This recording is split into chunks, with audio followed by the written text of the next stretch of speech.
weather on NBC 10 Boston, Boston's most accurate forecast.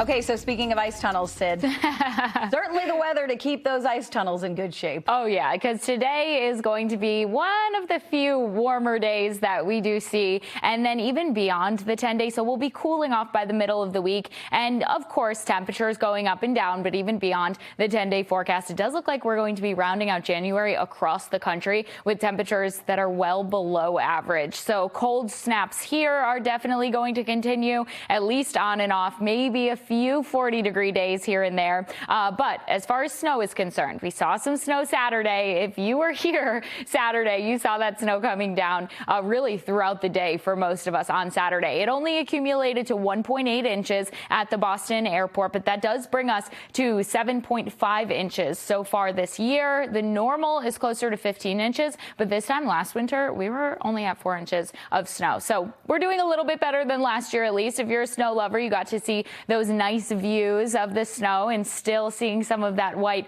across parts of Boston. Now, the sunshine today is going to allow for those temperatures to make it to the low 40s. And the good news is we don't have all that much of a wind chill today. So we have about a 5-mile-per-hour wind. The gusts are not going to be incredibly strong until we get into the evening. And that's when we have the potential to start seeing those gusty conditions. And that's also when we're going to see the cooler air ushered in. So overnight tonight, 26 degrees for Boston, 25 in Norwood, and 24 for Natick. Low 20s for central Massachusetts as well, 22 in Worcester. So across the board, we're going to be in the low and middle 20s. There will be a bit of a wind chill by tomorrow morning. And as you're heading out the door, 8 o'clock, 27 degrees. It's going to feel about 10 degrees cooler. So we're going to have to get back in the swing of things, bundling up and protecting ourselves from basically from the wind, because temperatures, while they're making it to the low 30s, and while that is not warm, feeling like 21 degrees, it's really the wind that gets you as you're heading out the door. So noon, 1, 2 o'clock, we'll be having a feels like temperature tomorrow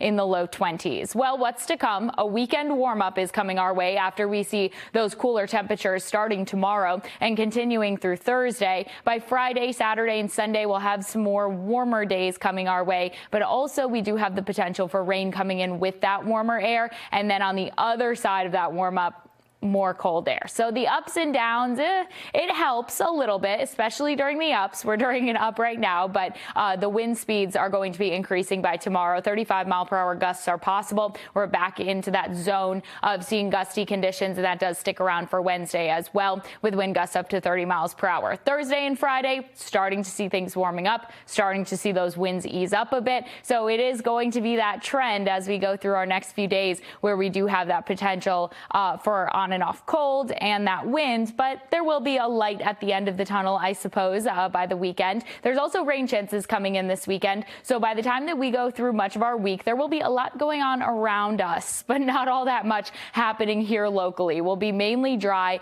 and we'll be quiet. So stuff going on around us that will cause those winds to increase, and the potential for maybe some flurries comes in on Thursday, but it is mainly going to be Saturday when we have a system off to the south that does have the potential Saturday evening into early Sunday to bring in some of that rain. So keeping an eye on Saturday rain chances. It will likely be later in the day after temperatures make their way to the middle 40s, and then the cool down coming into the following week, Monday, Tuesday, and Wednesday. Tuesday and Wednesday, we have potentially highs that only make their way to the low 20s.